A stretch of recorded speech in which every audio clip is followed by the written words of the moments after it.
Welcome to tutor. இந்த பதிவில் English கிராமரில் the subject and the predicate அப்படிங்கிற பற்றி தான் நம்ம பார்க்க போகிறோம். சப்ஜெக்ட் அப்படின்னா என்ன, ப்ரெடிகேட்னா என்ன? Every sentence has two parts. ஆங்கிலத்தில் ஒவ்வொரு வாக்கியத்திலும் இரண்டு பகுதிகள் இருக்கும். ஒன்று சப்ஜெக்டு, இன்னொன்று predicate. The subject is something we talk about. நாம் எதை பற்றி பேசுகின்றோமோ அதுதான் subject. The predicate is what is said about the subject. அந்த சப்ஜெக்டை பற்றி என்ன சொல்கிறோமோ அதுதான் predicate. இப்போ எக்ஸாம்பிள் பாருங்க, subject and predicate. The train left the platform. இப்போ நம்ம அந்த ட்ரெயினை பற்றி சொல்கிறோம், அதனால அது சப்ஜெக்டு. அதை பற்றி என்ன சொல்கிறோம் அப்படின்னா, அந்த பிளாட்ஃபார்மை விட்டு அது போயிடுச்சு அப்படிங்கிறோம். அப்போ த ட்ரெயின் அப்படிங்கிறது சப்ஜெக்ட், லெஃப்ட் த பிளாட்ஃபார்ம் அப்படிங்கிறது predicate. My sister sings sweetly. இங்கே யாரை பற்றி சொல்கிறோம் அப்படின்னாக்கா, மை சிஸ்டர், அதாவது என்னுடைய சகோதரி அப்படிங்கிறது. அந்த சகோதரியை பற்றி நம்ம சொல்கிறோம், அதனால் அது சப்ஜெக்டு. அந்த சகோதரியை பற்றி நம்ம என்ன சொல்கிறோம் அப்படின்னா, சிங் ஸ்வீட்லி, இனிமையாக பாடுகின்றாள் அப்படின்னு சொல்கிறோம். அப்போ சிங் ஸ்வீட்லி அப்படிங்கிறது predicate. The hall is full of people. இந்த ஹால் அப்படிங்கிறது தான் நம்ம சொல்கிறோம். அதை பற்றி என்ன சொல்கிறோம் அப்படின்னா, இஸ் ஃபுல் ஆஃப் பீப்புள், அங்கே முழுவதும் மக்கள் இருக்கிறாங்க அப்படின்னு சொல்கிறோம். He dot me English. He அப்படின்னு சொல்லக்கூடியது அவன் அப்படின்னு சொல்கிறோம். அவனை பற்றி சொல்கிறோம், அதனால இது சப்ஜெக்டு. அவனை பற்றி என்ன சொல்கிறோம் அப்படின்னா, டாட் மீ இங்கிலீஷ், அதாவது அவன் அல்லது அவர், ஹீ அப்படிங்கிறது. அவர் எனக்கு ஆங்கிலம் கற்றுக் கொடுத்தார் அப்படின்னு சொல்கிறோம். அப்போ அவரை பற்றி என்ன சொல்கிறோம் அப்படின்னா, டாட் மீ இங்கிலீஷ், ஆங்கிலம் கற்றுக் கொடுத்தார் அப்படின்னு சொல்கிறோம். அப்போ ஹீ அப்படின்னு சொல்கிறது சப்ஜெக்ட், டாட் மீ இங்கிலீஷ் அப்படிங்கிறது predicate.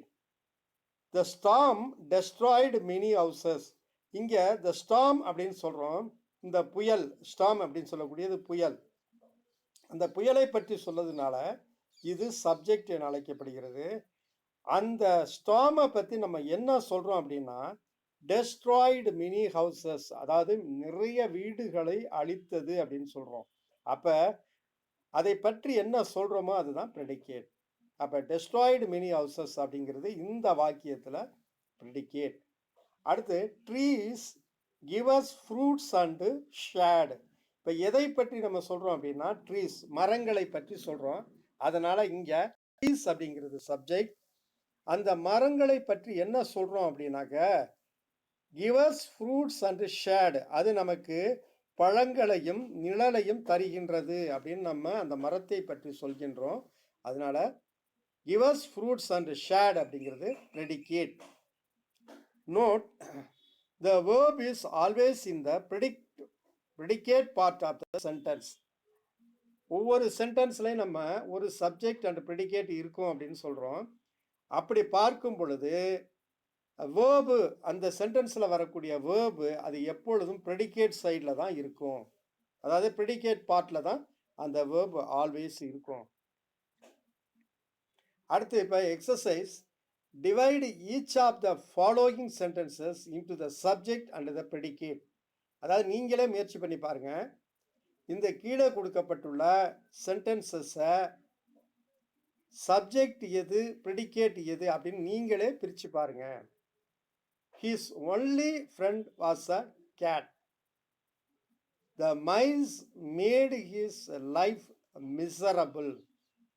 We had to climb up a hill to get to the fort. Marco Polo was a young man of 17. The king looked at it curiously. Our boy was waiting for us below. Her long hair was flowing in the wind.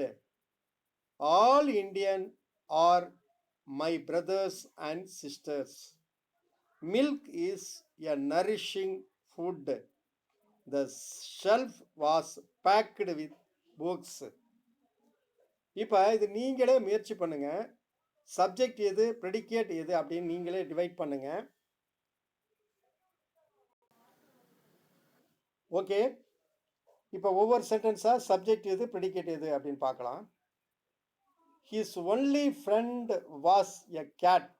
இந்த வாக்கியத்தில் his only friend அப்படின்னு சொல்லக்கூடியது subject. was a cat அப்படின்னு சொல்லக்கூடியது predicate. The mice made his life miserable. இங்கே எதை பற்றி நம்ம சொல்றோம்னா the mice. ஆகையினால the mice அப்படிங்கிறது subject, made his life miserable அப்படிங்கிறது predicate. We had to climb up a hill to get to the fort. இந்த வாக்கியத்தில் யாரை பற்றி சொல்கின்றோமோ அது சப்ஜெக்ட். இங்கே யாரை பற்றி சொல்கிறோம் அப்படின்னா வி அப்படிங்கிறது நாம் அப்படிங்கிறோம். அப்போ வி அப்படின்னு சொல்லக்கூடியது subject. had to climb up a hill to get to the fort அப்படிங்கிறது predicate. Marco polo was a young man of 17. இந்த வாக்கியத்தில் மார்க்கோ போலோ அப்படின்னு சொல்லக்கூடியது subject, was a young man of 17 அப்படின்னு சொல்லக்கூடியது predicate. the king looked at curiously. the king அப்படின்னு சொல்லக்கூடியது subject, looked at it curiously அப்படிங்கிறது predicate. our boy was waiting for us below. இந்த வாக்கியத்தில் our boy அப்படின்னு சொல்லக்கூடியது subject, was waiting for us below அப்படிங்கிறது predicate. her long hair was flowing in the wind. இங்கே எதை பற்றி நம்ம சொல்கிறோம் அப்படின்னா அவளுடைய நீண்ட ஹேர், her long hair அப்படிங்கிறது அதை பற்றி சொல்வதனால் her long hair அப்படின்னு சொல்லக்கூடியது சப்ஜெக்ட். அதை பற்றி என்ன சொல்கிறோம் அப்படின்னா was flowing in the wind, அந்த காற்றில் அது பறக்குது அப்படின்னு சொல்கிறோம். அப்போ was flowing in the wind அப்படிங்கிறது predicate. all Indian are my brothers and sisters. இங்கே யாரை பற்றி சொல்கின்றோம் அப்படின்னா ஆல் இண்டியன், இந்தியர்கள் அனைவரும் அப்படின்னு சொல்கிறோம். அப்போ ஆல் இண்டியன் அப்படின்னு சொல்லக்கூடியது subject, are my brothers and sisters அப்படின்னு சொல்லக்கூடியது predicate. Milk is a nourishing food. இங்கே மில்க் அப்படின்னு சொல்லக்கூடிய subject, is a nourishing food அப்படின்னு சொல்லக்கூடியது predicate. The shelf was packed with books. இங்கே செல்ஃபை பற்றி நம்ம சொல்கிறோம். ஆகையினால த ஷெல்ஃப் அப்படின்னு சொல்லக்கூடியது subject, was packed with books அப்படிங்கிறது ப்ரெடிகேட். இந்த பதிவு உங்களுக்கு பிடிச்சிருந்தது அப்படின்னு சொன்னால் ஷேர் பண்ணுங்கள், லைக் பண்ணுங்கள், கமெண்ட்ஸ் பாக்ஸில் கமெண்ட் பண்ண விரும்பினா கமெண்ட் பண்ணுங்கள்.